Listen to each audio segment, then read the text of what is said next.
انیمیشن فاطمه الزهرا سلام الله علیها تقدیم میکنم. اینجا ناوگان 13 ایالات متحده امریکا داره صحبت میکنه. نیروهای ما در حال پیشروی به سمت خاک شما هستن. ما آماده ایم تا شروط شما برای تسلیم شدن رو بشنویم. جنرال، من دیپلمات نیستم، من انقلابیم.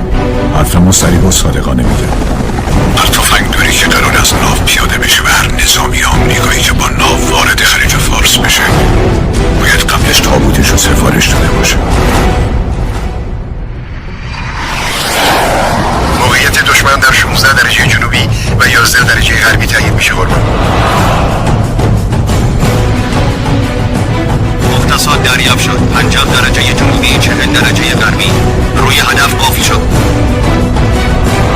فاصله تا هدف 15 ثانیه. آتش!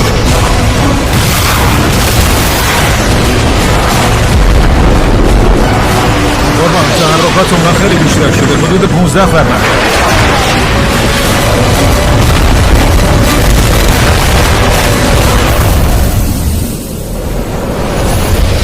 نبرد خلیج فارس، تهیه کننده و کارگردان فرهاد عظیما. فردا دیگه رژیم اسرائیل وجود نخواهد داشت. یا فاطمه الزهرا، یا فاطمه الزهرا.